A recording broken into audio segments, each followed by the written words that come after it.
Most first-time parents will tell you that although it's a challenge to welcome a little one, it's a joy and a blessing. But when Rebecca and Paul Callaghan brought their daughter, Matilda Rosen, into the world in 2010, their joy was quickly dampened. Callaghan is a happy couple from Wigan, Greater Manchester in the UK. The two loved each other very much and had decided to try for a baby.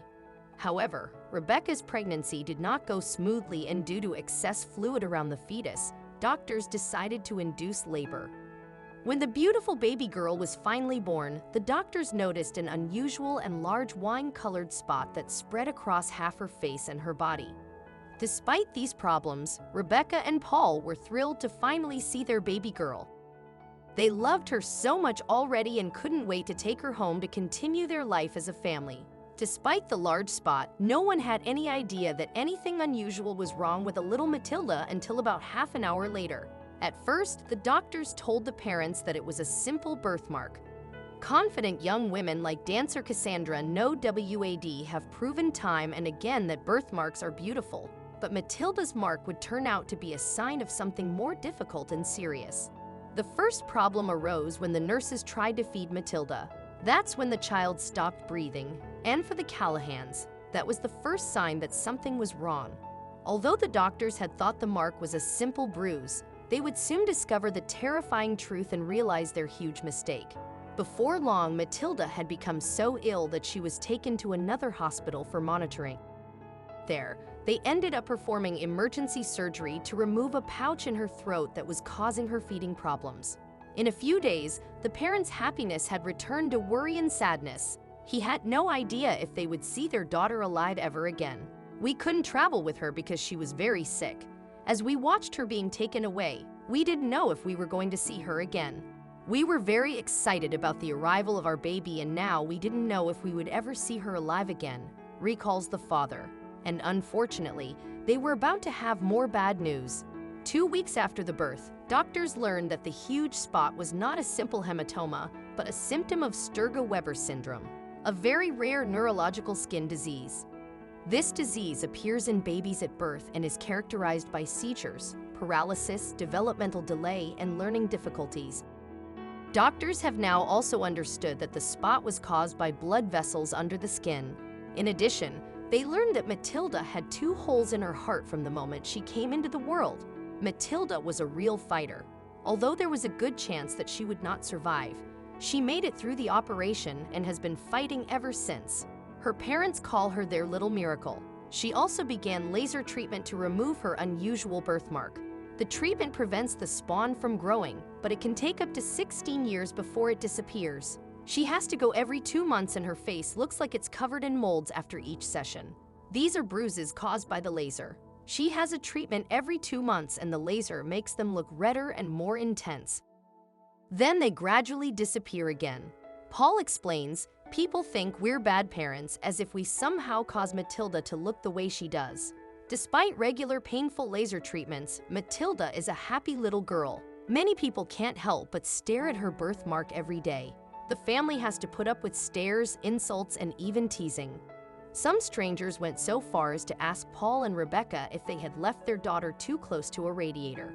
This deeply saddens the parents. They only see what's in front of them and jump to hurtful conclusions. I wish they could see beyond that size palm. The birthmark is not just a cosmetic problem, as it also affects the brain, eyes, and gums. The disease has made Matilda almost blind and she's unable to walk on her own. However, thanks to a special walker, she has been able to take a few steps on her own.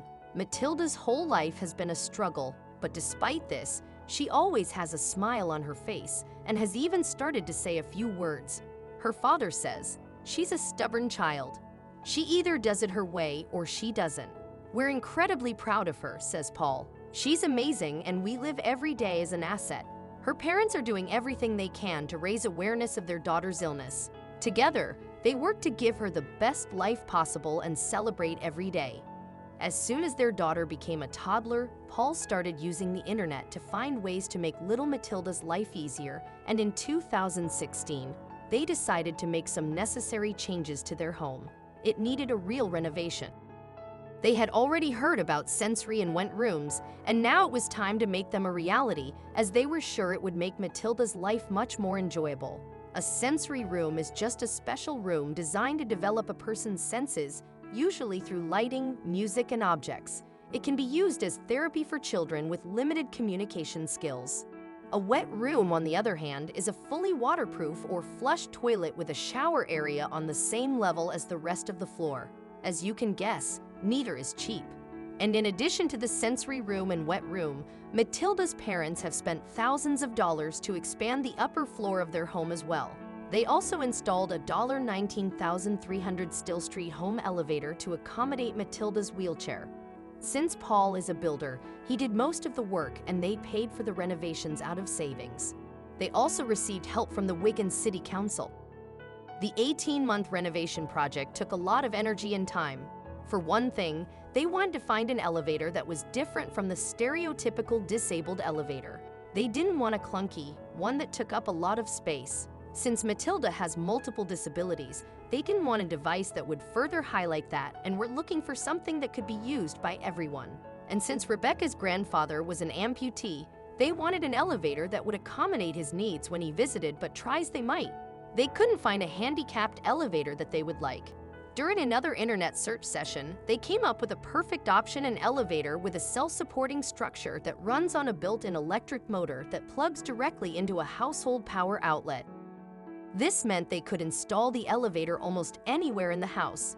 The couple opted to install it in the kitchen to make it the center of attention. As part of Paul's plans to make the elevator even more of a statement and a better match for the kitchen decor, he opted for a striking black finish and diamond plate flooring. They couldn't be happier with the purchase. It has made Matilda's life so much easier.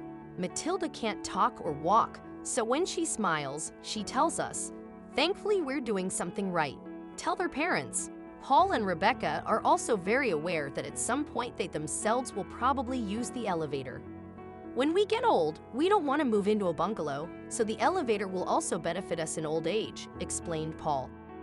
"It costs a lot of money to move house, more than it costs to buy an elevator, and the elevator means we can stay in the house and continue to enjoy our lives without any interruption."